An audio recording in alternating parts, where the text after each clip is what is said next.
Dan sempat miring ulun kapur bori sang morok pengrat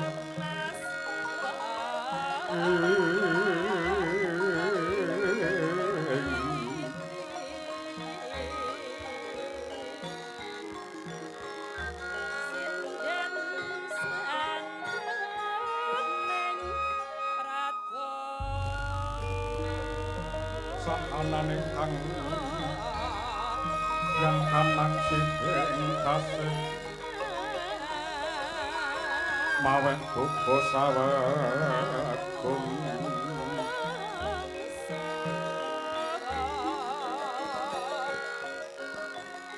maksih ring delahan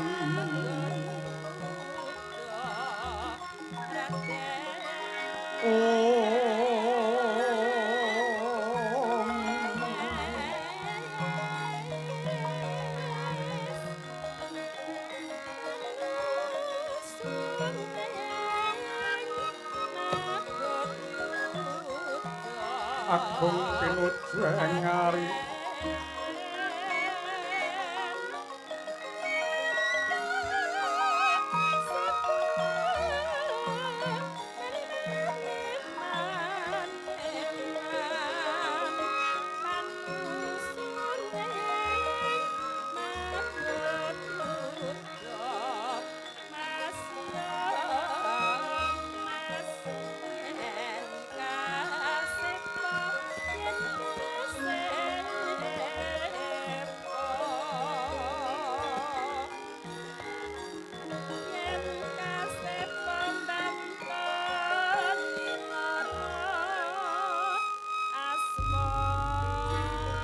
rinjeng nayakane ngarep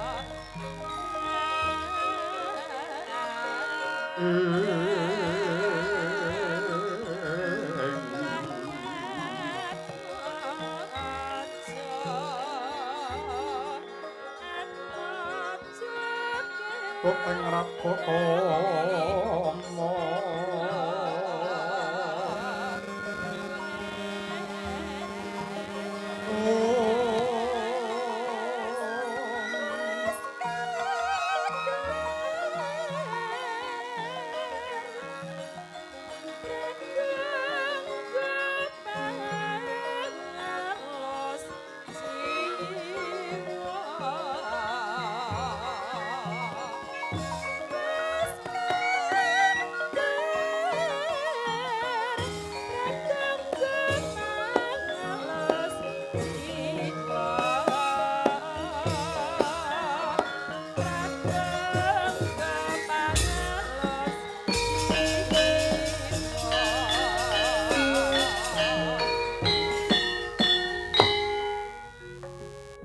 mugi rahayu sagung dumadi kanthi anglingga murda asmaning Gusti ingkang Maha Tresna sarta hormat salam mring utusane pangeran kang pungkasan ingkang tetula dadi obor kepadang rahayuning titah ing donya tekan delahan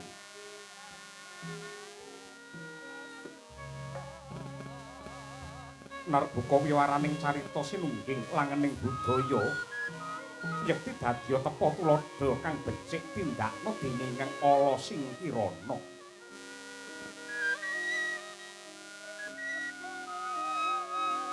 kelir ginelar awarna seta yekti gegambaraning jejabang kang nembe lair suci resik datan kalepetan dedosan debok minangka bumine blincong srengenge dalang kang amurba gedhog keprak keteking jejantung dene kotak kuburane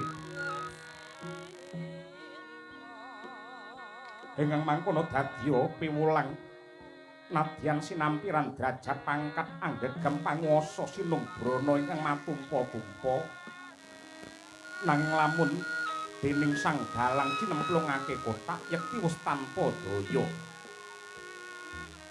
mung kari ngunduh waing karma lan dharma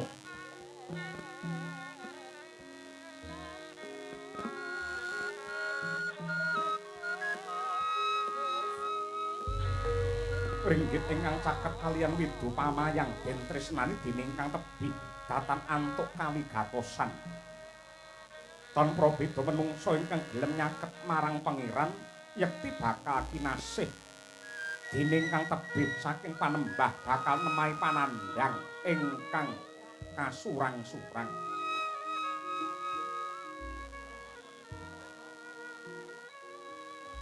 Minangka bebukaning kandha lah menika ta gumelaring kasatriyan jangkar bumi ya winastan puser bawana ya sinebat randu watang.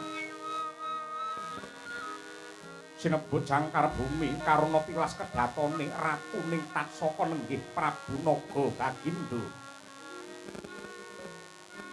Sinebat puser bawana karana dadya papan dununge para buron wisa. Hingaran randu watang karana wonten randu jajar kalih minangka Kori Brajanala. Kasatriyan indah ingkang rinengga pepasren kadewatan sadaya dumados saking rajaning Sesotya Sumorot Abramarkata. Saka Guru Sela Kartika tinatah tinaturengga pineta sisi ing sarpa sinangga umpak sila ing ukir kapindho Sanggang Antaboga ingkang nedheng Triwikrama.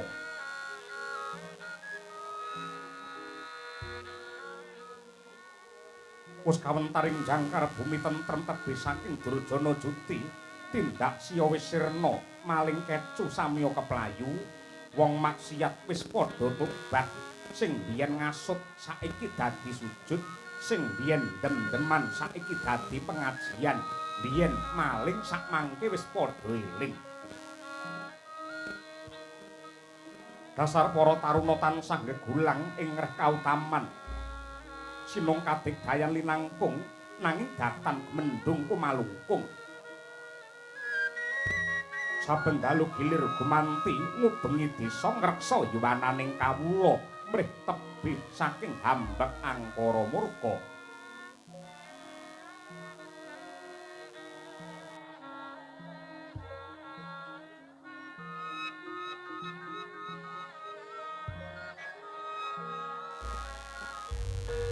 Saben desa rinengga papan panembah mila ing wanci ratri ngumandhang wedharing weda suci yekti weh prabawa tentreming ati. Sanadyan beda aliran lan kapitayan nanging katingal guyub rukun karana sadaya samya ngurmati lan ngajeni bedaning agami.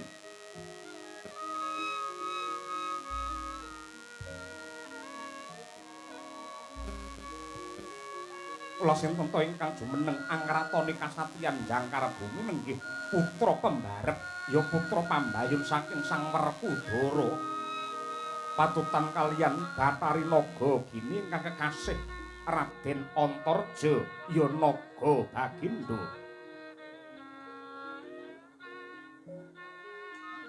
Satriya Surasekti Mandraguna Prawira Jayeng Palagan Sang Antarja ugi sinebat Tribawana karna bisa urip ing daratan samudra lan sajroning bantala.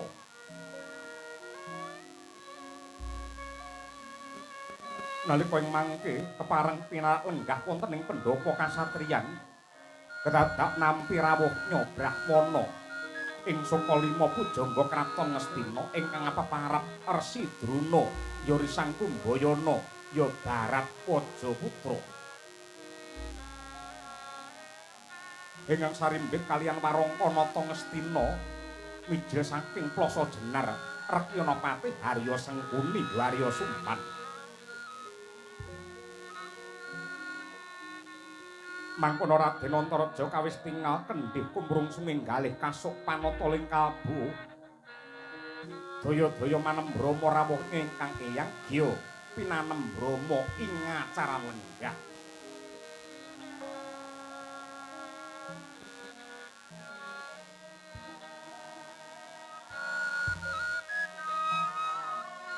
Dereng banguga kawijil pangandikane Sang Naga Bagindo mecah dumateng sepine kang swasana halus parandene kebak ing reh kawibawan.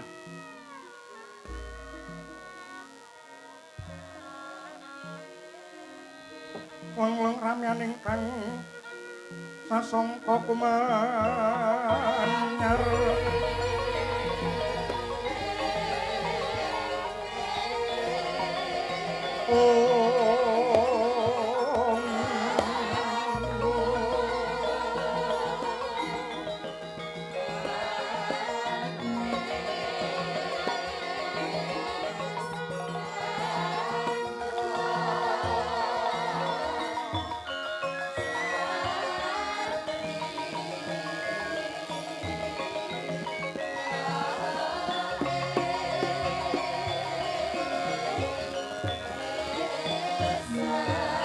Durming puri mangkin tanpa siring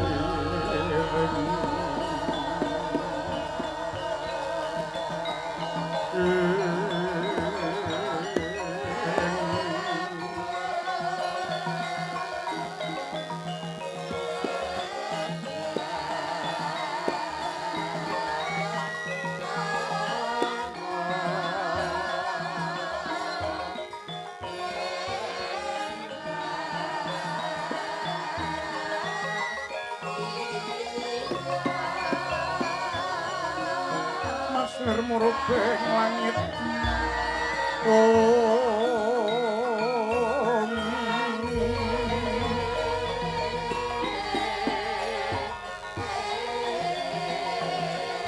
Pekian sarwa mangi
kang kadi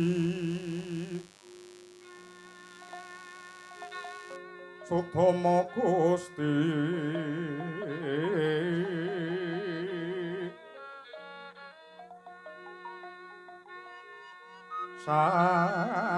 sasongko kasongan surya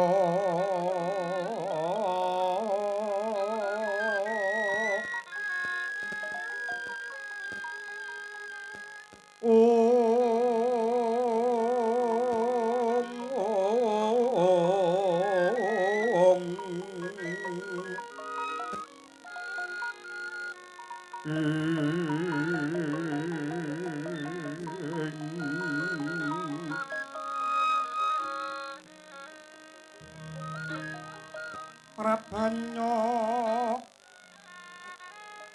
sumungsung kaswa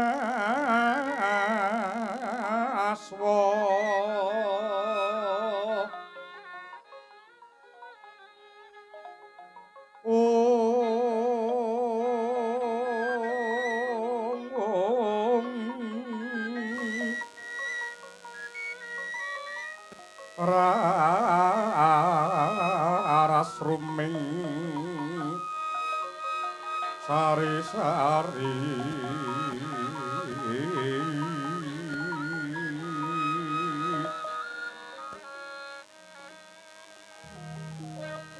samya manuk semeng sarira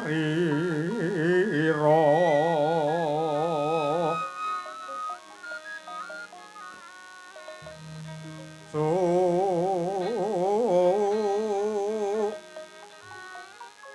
marmanira su kanto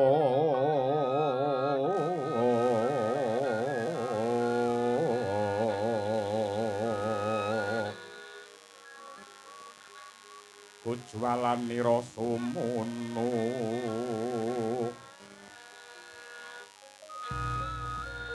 marbuka candra kusuma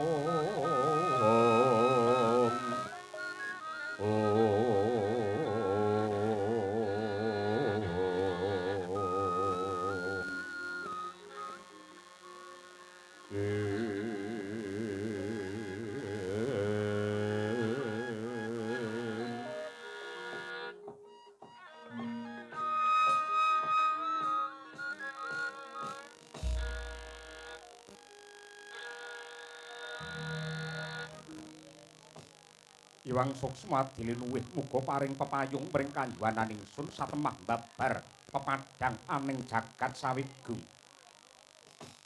Kawula nuwun sewu Eyang Durna ing Sukalima kaliran ingkang wayah ngaturaken pambagi panakrami saha sembah pangabekti sarawuh paduka wonten ing jangkar bumi Kanjeng Eyang Kumbayana. Wele-wetes welu gimbal manyar-manyar bergantil buntut iki sandeng-andeng ana mata yen dicuplak dadi mala.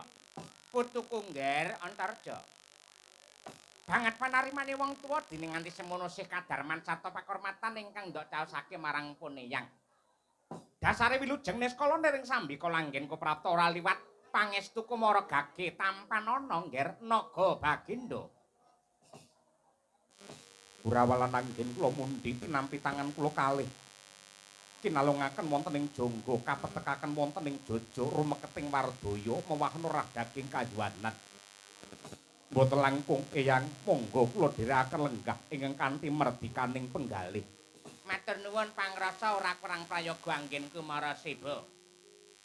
Nyuwun pangapunten rawuh paduka mboten saged kula sugata kanthi sae malah kula suguh dumawahipun toya Jawa. Ora apa-apa, ora apa-apa. Wis pirang-pirang dina kene iki ra udan aku ya ngerti. Bareng udan kaya ngene aja ndok anggap iki bebendu saka pangeran. Iki mujudake bab ingkang dadekake ribet sarta petenging rasamu ki aja merga mungguwe Durna. Mudune udan kuwi udan dumadi saka banyu. Banyu ki penguripan, muga-muga kanthi tumuruning toya Jawa ana ing wewengkon kene dadi srana penguripan lan kamulyane kabeh sing kepareng rawuh ana ing kene kabeh. Percaya karo aku, percaya karo penemban Darna, anu Durna. Ya iki sing duwe turnamen Darna Cup ya iki. Heeh. Aja meneh kok wayang cature sing nonton pirang-pirang tek aku tek. Ah iya. Ora dadi apa, kuwi kanugrahan saka Gusti, aja nganti kowe sambat, aja nganti maido, aja nganti kowe nyenyedo karo purbane pangeran. Iki kanugrahan gedhe. Inggih ngaturaken panuwun kang tanpa upami. Ya merga sok-sok ngene iki. Janjane wong tuwa le ndonga ya apik supaya diparingi tingkas, diparingi terang. Ning sok-sok nuwun sewu, mantene lanang karo mantene wedok le ndonga karo pangeran iki sok-sok ora padha. Sok-sok ora kompak. Ora padha piye? Lho, nggonku ki ya ana. Bareng udan deres ki padha nyalahke. Mergo apa? Dongane manten lanang karo manten wedok ki beda. Yen manten lanang njaluk diterangi, manten wedok njaluk diwudani. Lah kuwi lho. Ngono. Ngene ya. Heeh, ngono kuwi. Mula dadine ya kaya mengene. Ora apa-apa, ora apa-apa, ora apa-apa. Iya. Iya, Kakang Darna, Kakang Darna. Heeh. Aku seneng karo jenggotmu kuwi lho. Ah iya no. Jenggot loro e dingo. Ora apa-apa, penting kuat nanggap wayang. Ayo. Kanjeng Hyang Patih Haryo Sengkuni ngaturaken kawilujengan sarta sembah pangabekti kula mawan tuan tuwa kunjuk.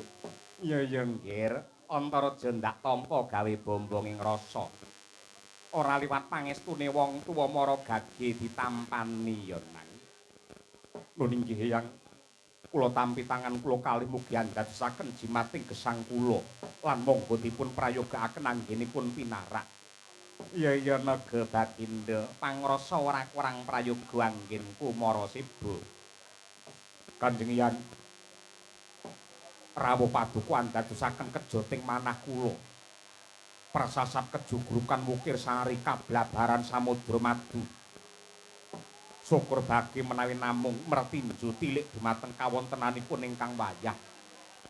Ewa semanten menawi wonten bab ingkang badhe kababar kalilan kula ngangklungaken jangga nilingaken karna nyadong rumenteng sabda tema paduka Kanjeng Hyang Durna.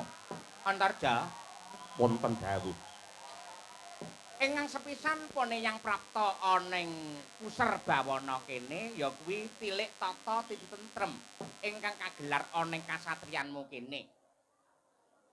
Angka loro pone yang bakal njangkepi utawa nggenepi jingejer dadi wong tuwa. Ingkang sinebut wong tuwa kuwi telung perkara aja nganti mrucut ya kuwi ngantarane tutur, uwur kelawan sembur. Tegesipun menika kados pundi Hyang? Tutur dadi wong tuwa kuwi kudu gelem nuturi karo anak putu, nuduhake bab sing becik lan ala, sing becik supaya ditindakake ewadene ingkang ala disingkiri. Ewadene bab ala lan becik mau landhesane tetep dawuhe pangeran ingkang tinulis ana ing Weda Suci, jumbuh kelawan agama kang rinasuk kapitayan kang gimilut. Sarta awewaton tata susila utawa adat tinggalane para leluhur sing wis lumaku wiwit jaman nama kuna. Inggih Kanjeng Hyang. Ewadene ingkang angka loro ya kuwi uwur. Uwur kuwi tegese ora ketang sak propirane. Paribasan klungsu-klungsu meludu.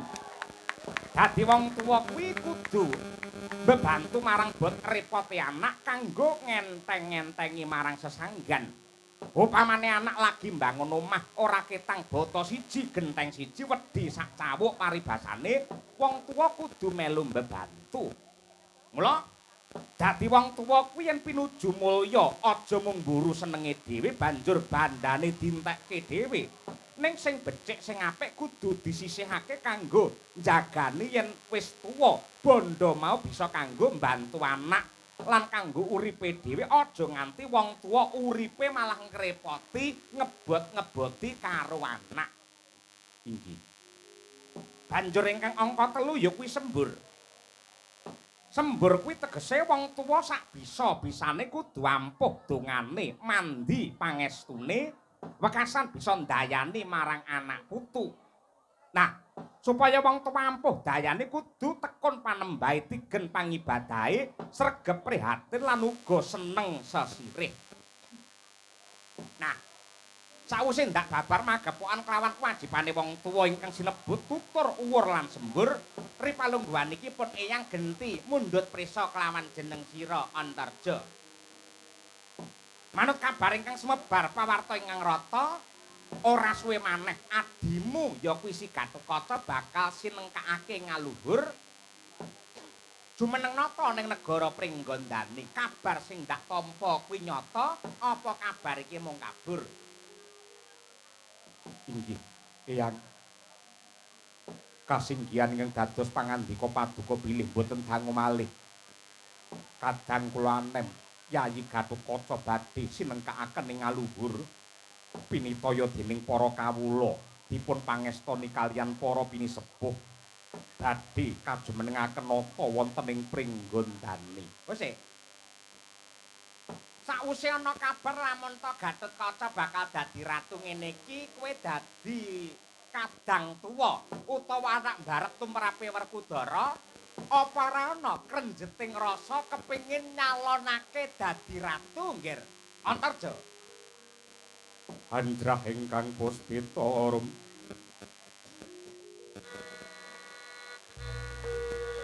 kasliring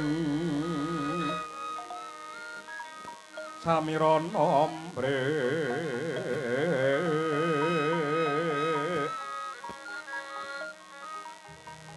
iler-iler andure wasumilir kang ijo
Nuwun sewu.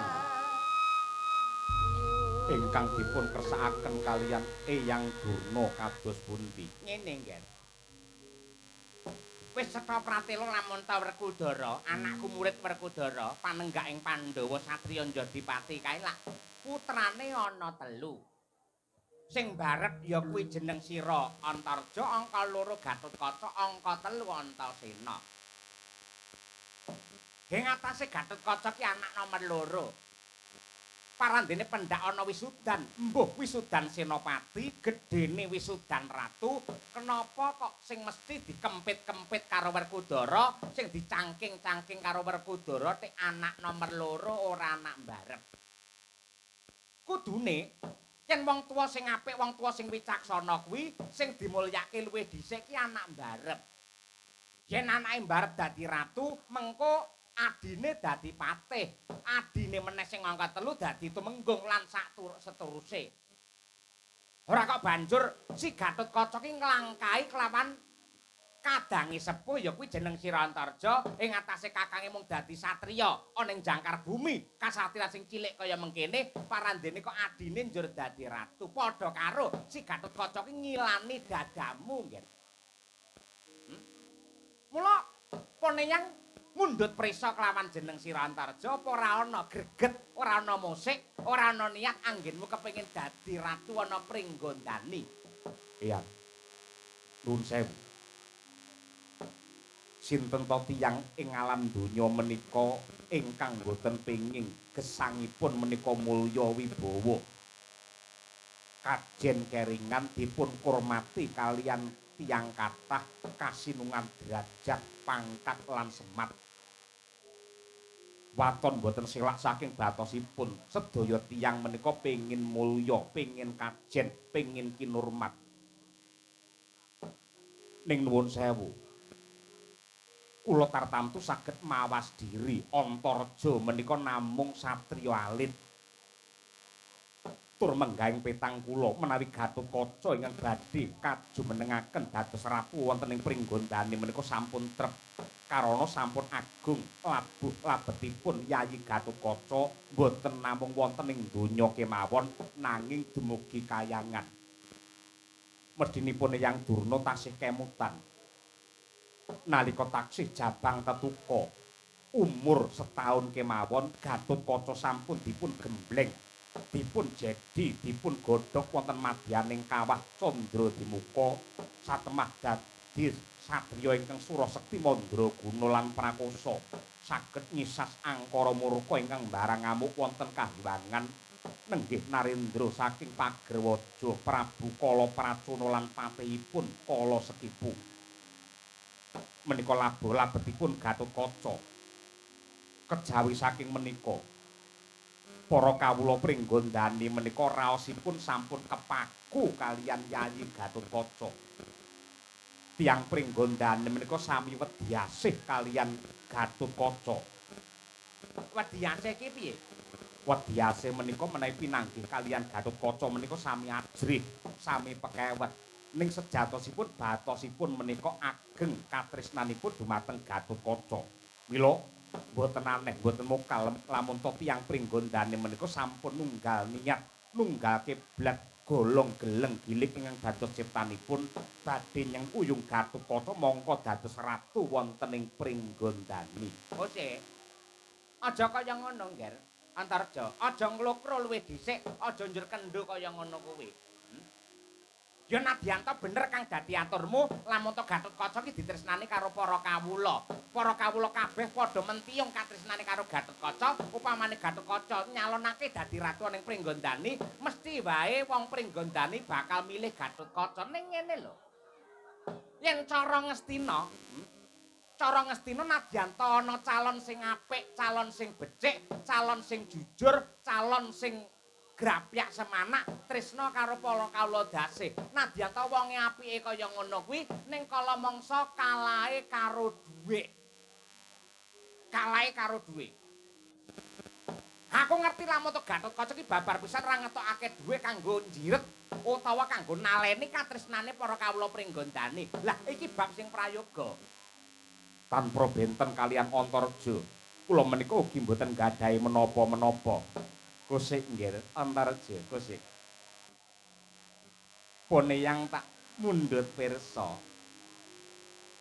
Sawah mburi kasatriyan jangkar bumi kae sawahe sapa? Nun inggih menika Sabin kula. Nah, yen pancen kuwi sawahmu mara gagi dolen bacut. Didol bacut mengko duwite dilumpukne kanggo nuku suarane wong Pringgondani. Nah, ngono kuwi bener. Ngendikane yangmu Plasa Jenar ngono iki bener Antarja. Sawah mburi kasatriyan kuwi sakanane dolen kabeh. Mengko nggih nuku suarane para kawuling Pringgondani wis ta percaya. Nadyanto kowe kelangan dhuwit sing semono akehe. Iki engko nuwun sewu. Setahun rong tahun kowe dadi ratu, dhuwitmu bakal balik. Lah, mongko dadi ratu ki 5 tahun. 2 tahun kowe golek pulian, sisane 3 tahun kena kok nggih golek bathi. Mula yen pancen wis kenceng gembleng tekadmu pengen dadi ratu ana ing Pringgondani, bab iki tindakno kanthi becik. Sawah mburi kasatriyan kuwi dolen duwite kanggo njejontrot lan nuku suarane para kawuling Pringgondani. Nanging tiyang Pringgondani kalian tiyang Ngastina menika benten. Bedane mapan gondi. Menawi tiyang Ngastina dipun paringi arta supados milih dumateng Antareja tartamtu nggih badhe manut. Ning tiyang Pringgondani menika sampun pinter-pinter. Upaminipun kula paringi dhuwit, yu kowe esuk milih aku, Kang kowe esuk milih aku. Nyok kowe tak wene klambi, kowe tak wene kaos. Nggih ditampi kaosipun, dipun tampi artanipun. Ning dereng kantenan menawi wonten bilik swara mangke ingkang dipun coblos menika kula. Lah menika bentenipun tiyang Pringgondani kalian tiyang Ngastina. Ngono ya. Inggih ya. Leng-lenging driya mangu-mangu mangun kung kandhan remang lerlena tanpa kanin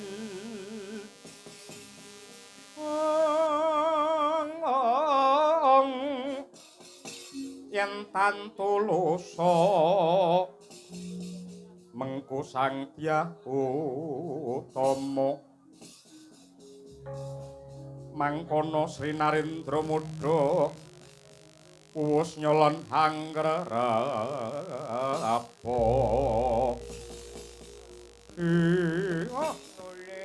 Lole walu gimbal manyar-manyar mrit gantil buntuti kita. Babar pisan ora nduga menawa lamun ta wong Pringgondani iki ora kena dipadhake karo wong Ngastina. Ya nggih Antarjaya. Ning nadyan kaya ngapa lan kepiye aku ora bakal mandhek tameka semene. Sanggit rungsit bakal tak tindakake, Rekadaya bakal tak budidaya. Sing baku waton kowe condong, waton kowe rumajang, kepengin lan gelem nyalonake dadi ratu ning Pringgondani, iki mengko tetep bakal ana dalan. Lajeng marginipun caranipun kedah kados pundi? Wis kowe kendela sawetara. Aku bakal ngeningake cipta nyenyuwun marang purbane Bathara. Pun eyang bakal matek aji pameling sapa wae sing rawuh ana ing jangkar bumi kene aja nganti kowe kaget ning kudu bekti karo panjenengane lair nganti tekan batin ya ngger naga Bagindo. Pramara renang wong yung ambrangan kanthi karunaning kaswase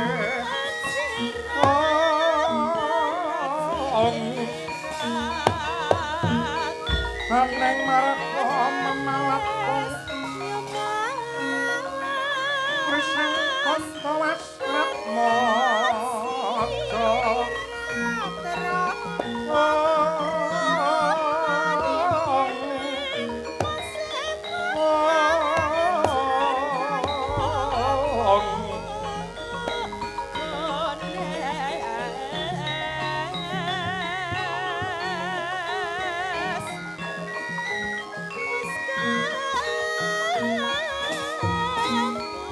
Kacarita kaya mangkono.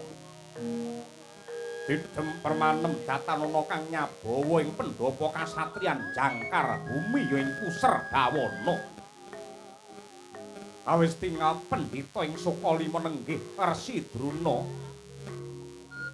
Samadhi maladening ngeningaken cipta nyambung rasa kelawan Gusti ingkang Maha Tresna.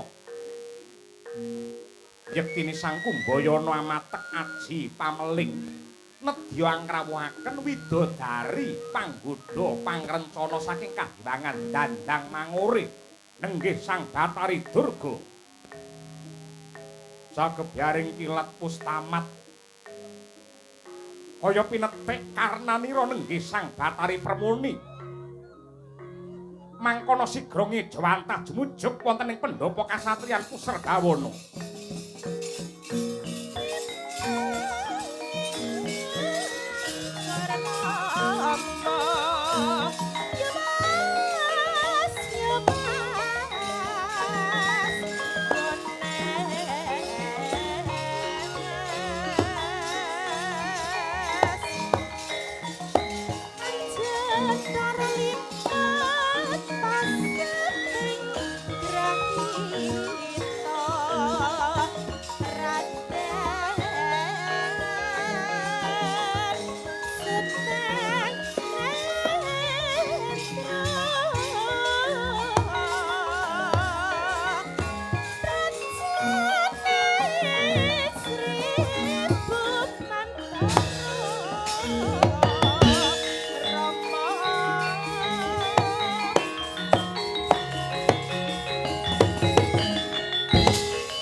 Karongron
Adimen budaya ngrembaka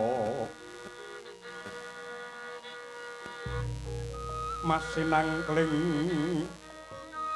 cahyanira kaeksi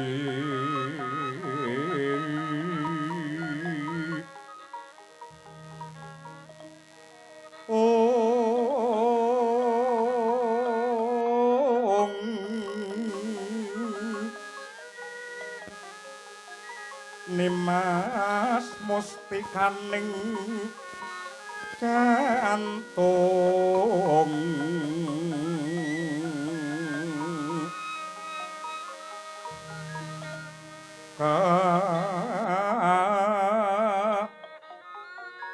nyokang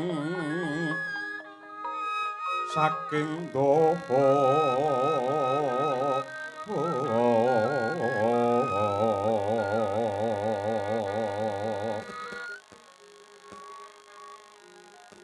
sawiring reh nembang beksa wus kacakup linambaran jiwa tama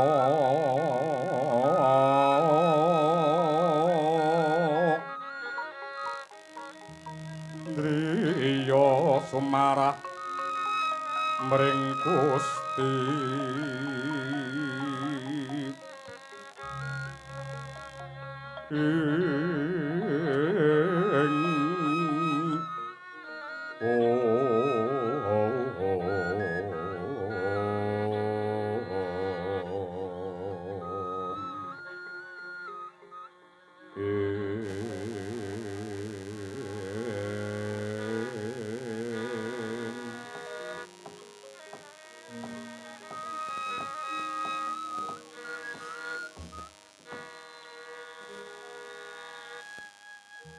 Kawula nuwun sewu sarta nyuwun geng samudra pangaksami Sang Ibu Bathari.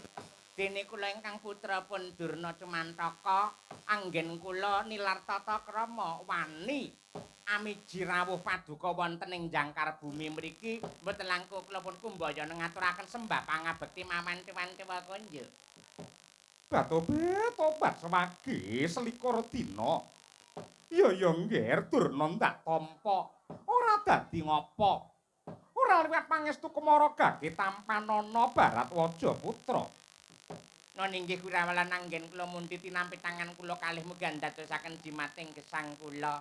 Mboten langkung Sang Ibu Bathari kula pun Patih Harya Sengkuni ugi ngaturaken sembah pangabekti mawantu-wantuwa kunjuk.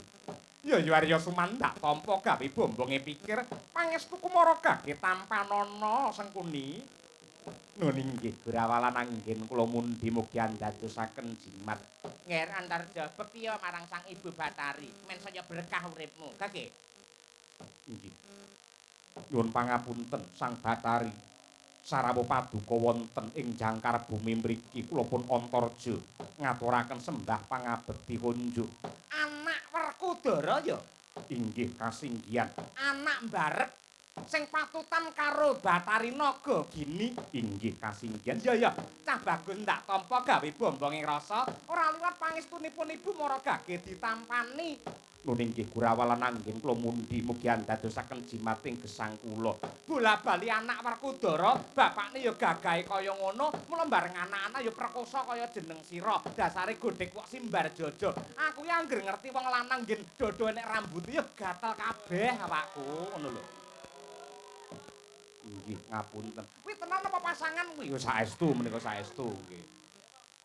Sae nggih menika Ibu Bathari teng dada wonten rambutipun kathah niku kari nulisi welcome ngoten tok niku wau. Ya tobat Marai gemes ora. Lah banjur ana wigati apa Durna miji marang rawuhipun Ibu? Nuwun sewu Sang Bathari. Kula namung badhe nuruti menapa ing dados panganangisipun putu kula Panantarja menika ing atase padha-padha anak Werkudara menika mboten adil. Werkudara menika mban cindhe mban siladan. Sing dirangkul ditresnani namung Gatotkaca kemawon. Ning Parandina Antarja menika tansah dipun kiwakaken mboten nate pikantuk kawigatosan saking tiyang sepuh. Buktinipun menapa? Wonten wisudan wujudipun senopati sing diangkat ya Gatotkaca.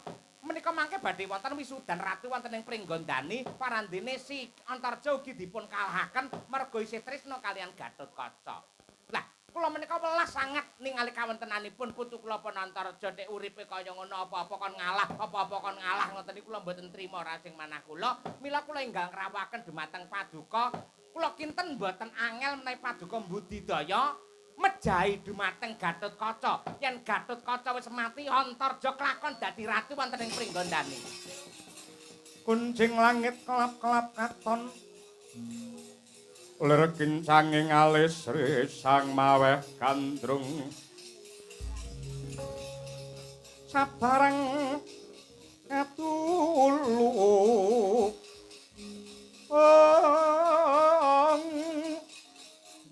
ukir moyak mayik saking tias baliwur lumaris sang gandrung dohari sumitra ing batu Pendhita Durna Kula nuwun menen timbalan ingkang adhawuh Ibu Batari. sing gedhe pangapuramu ya Durna. Yen ripalungguhan iki jeneng sira nyuwun senjata pitulungan kelawan upun ibu supaya Durga mateni kelawan Gatotkaca, kepeksa aku ora bisa minangkani.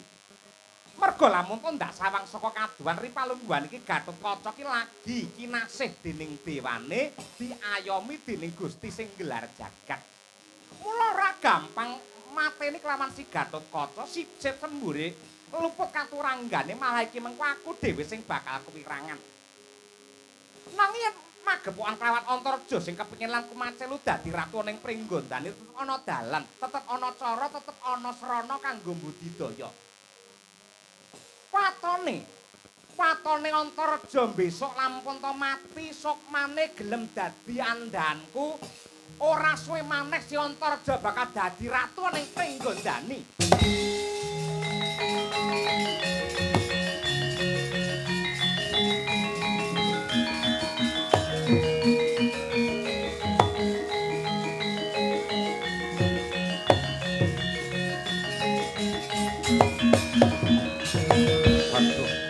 Pangapunten Sang Batari.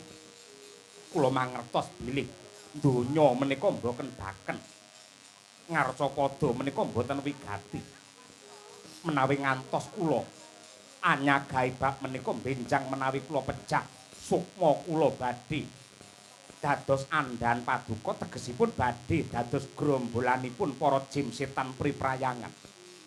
Mung babakan kadonyan sing boten sepinten wujudipun lan nikmatipun parandene kula tegel tega mentala kados mekaten ngiwakaken panembah lajeng sungkem dumateng Paduka.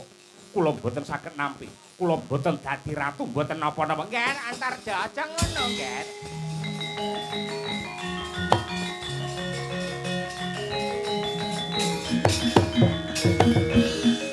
Api-apike bocah ki lamun to manut karo wong tuwa, bangun miturut karo karepe wong tuwa. Kula mboten pengin dadi balane para jim setan priprayangan. Ora apa-apa, engko kancane aku patih sengkuni barang kuwi lho. Aja sok duwe panyokrabawa sing kepiye-kepiye. Sing bakuri palungguhan iki mulya, titenono. Sejatine ning donya kalau besok ning jaman kelanggengan kuwi jane padha karo wong ngilu ngono kae. Yen ning kene iki kepenak, sok ning kono ya penak. Ning kene sugih, ning kono ya dadi wong brewu. Ning kene duwe derajat pangkat, sok ning kono ya bakale dadi wong mulya. Mula aja kendho aja nglokro. Bab iki kudu tetek rasamu madhep mantep kang dadi pikirmu aja nganti leda-lede kaya ngono. Mila saking menika nuwun sewu Ibu Batari. Pun bab menika kula sagahi. Ingkang bakal anak kula utawi putu kula Panantarja kasil kasembatan anggenipun nyingkiraken Gatotkaca satemah Antarja dados ratu wonten ing Pringgondani. Syaratipun menapa kula badhe nderek mangke kula ingkang badhe mujuti. Yen pancen kaya mengkono, ora ana dalan sing prayoga sing kudu ditindakake kejaba ngelek-elek utawa ngorek-orek jenenge Gatotkaca.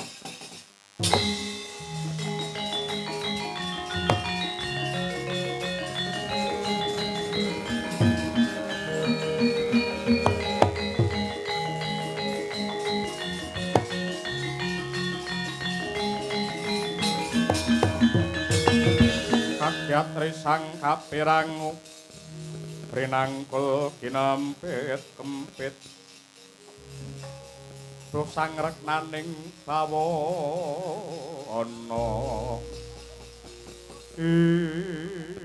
ya yen pancen kaya mangkono pun ibu bakal nyembadani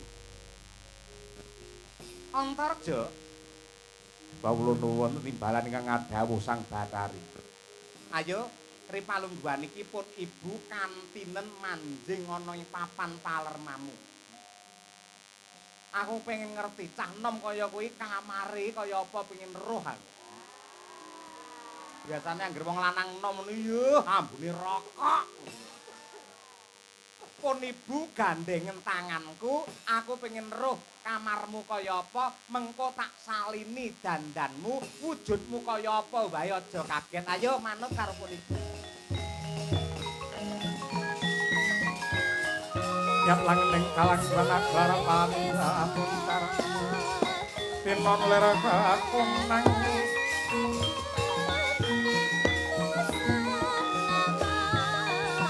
kurang sora tetan padang kesalang karing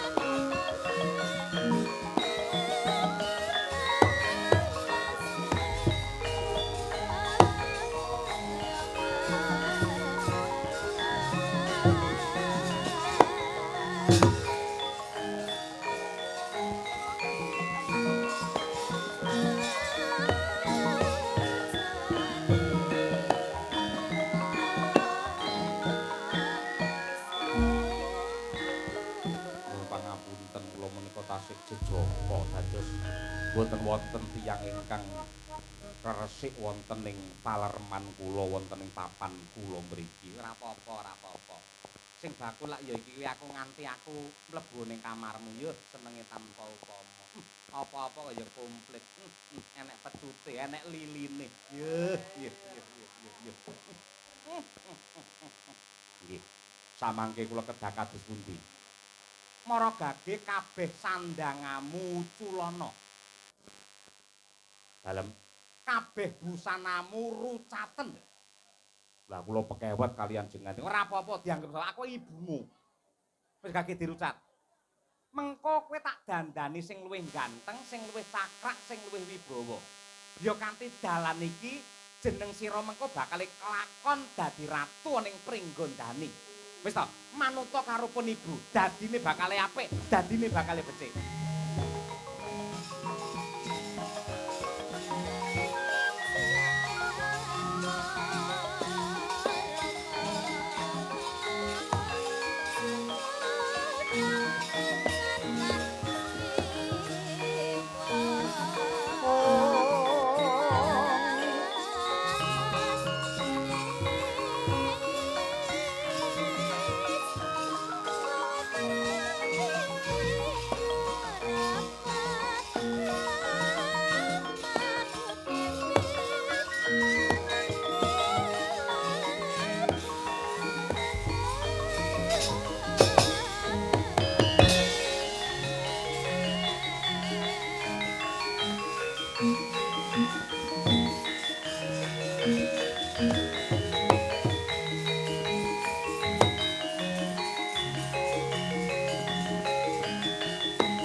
Andables kalian Gatotkaca menika kados pundi Ibu Batari? Ya kanthi dalan iki mengko gampangake anggene Antareja dadi ratu ning Pringgondani. Lah cara yang badhe dipun tindakaken iki mengko Gatotkaca sing sejati bakal tak singkirake, ya.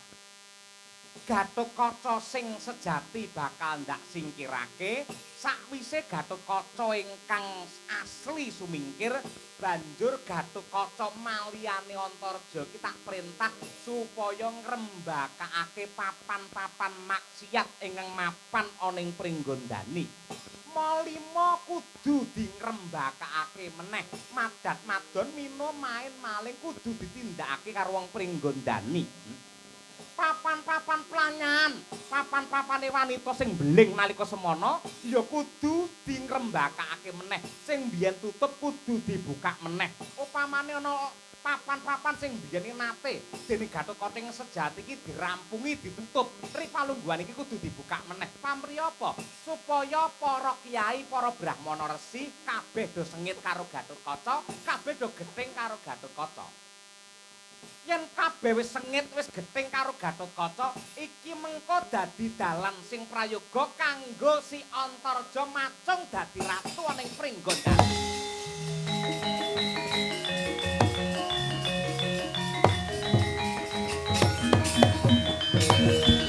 Oh, lole mboten langkung ngestokaken dawuh. Menebak ngrembakaken papan maksiat kemawon mangke cekap wonten Patih Sengkuni ingkang ngrampungi. Pun papan-papan planyan kadosta kebon suwung mangke dipun uripaken Sengkuni meneh. Israel dipun uripaken melih kalih Patih Sengkuni. Iya, tapi engko aku sing tanggung jawab Kakang Durna. Antareja sing dandan Gatotkaca. Wonten timbalan ingkang ngadhawuh. Lah, ripalungguhan iki aja wedi kangelan.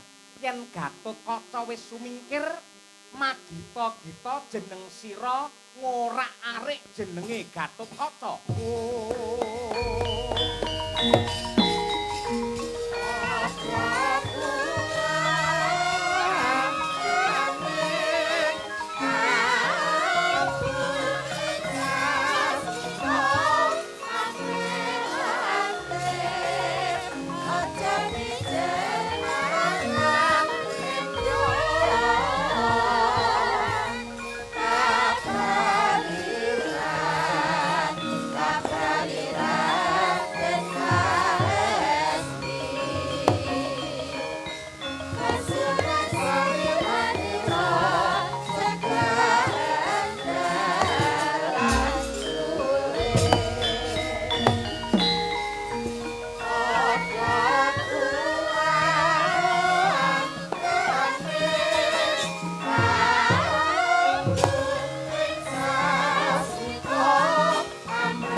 Sumber jati ngarang panase kuat-kuat cacilan jejogetan ulati sisi pengcanmu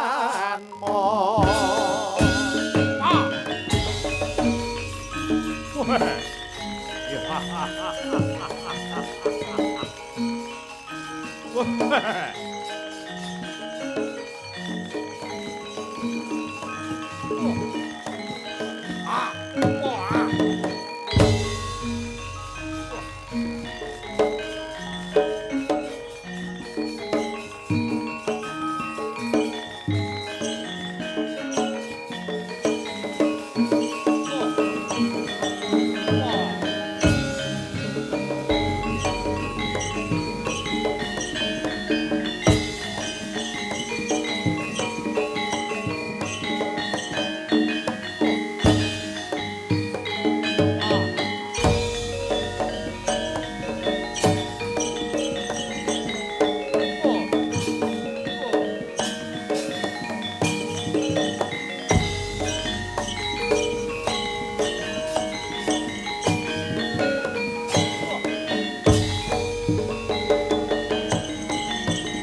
Atak nyogung aluhur kasar kakak marnanipun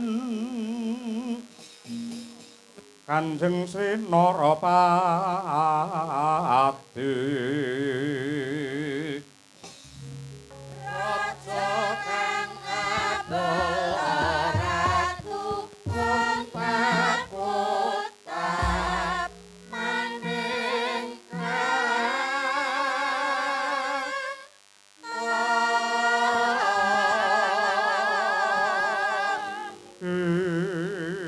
Walah dalah Kawula nuwun sewu Kanjeng Ibu Bathari Durga.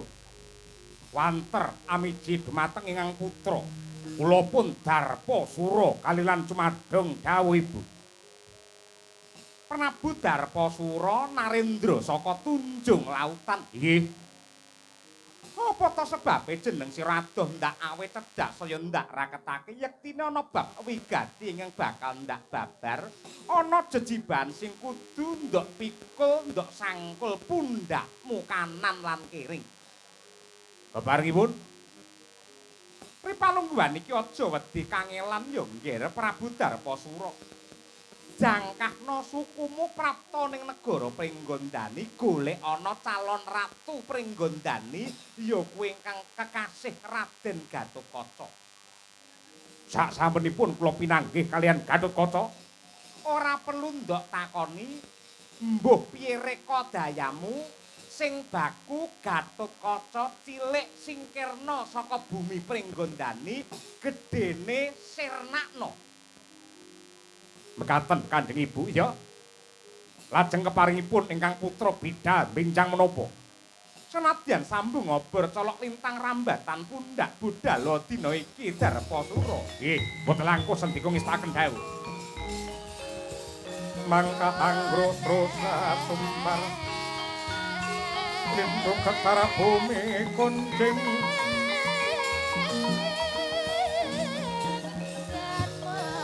Maludo kuntara ketok Mokang kolonisi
Kosakan jroning kewoh mandi koton celang pedangipun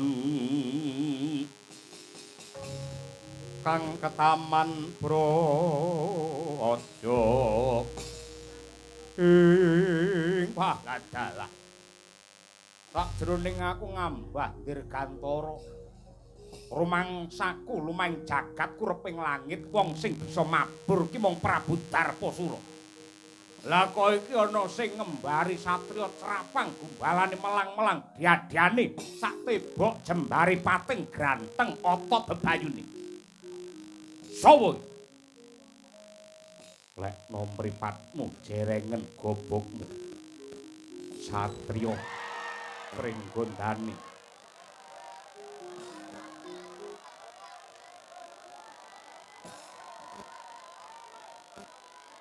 Awas, hati-hati.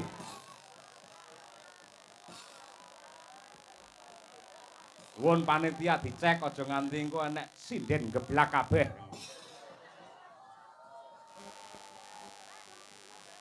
Giatut kacane iki kowe. Dasar para nyata, calon ratu Pringgondani. Ya. Kowe sapa? Narendra saka Tunjung Lautan Prabu Darpasura. Ripalungguhan iki yen kena tak kandhani kanthi apik, tak tuturi kanthi becik. Kowe lunga saka Pringgondani, yen aku ora gelem, aku tega mentala nyangking sirahmu. Cetha lamun to kowe butuh marpaton Sulaya ganggu katentremane wong Pringgondani. Mongko sumpahe Gatotkaca, uripku sak wutuhe bakal tak sramakake kanggo ngayomi wong Pringgondani. Yen nganti ana menungsa kaya diapur musing morang tata, rawe-rawe rantas malang-malang putung, jadi ora minggat saka negaraku kang tak gembol diasmu. Piye?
Mbuh tibamu.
kawula nuwun wonten timbalan ingkang adhawuh Sang Bathari Durga.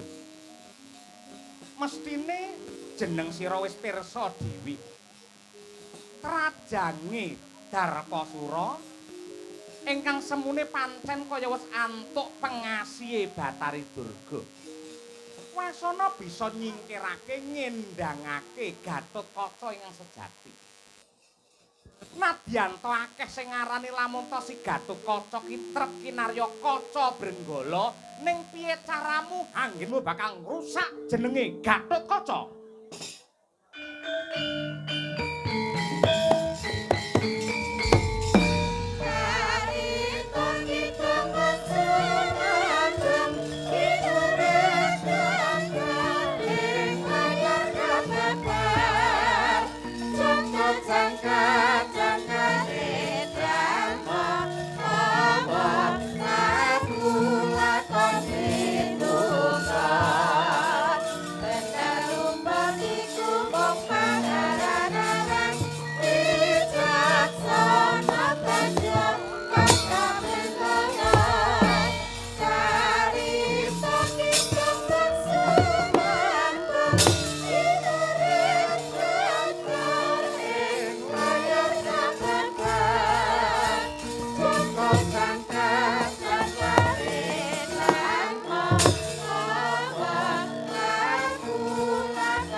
yen mabur ing wanci bengi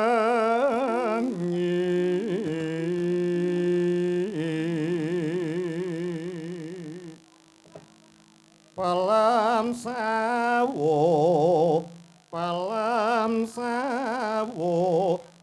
kamrampok no ing citra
Bye.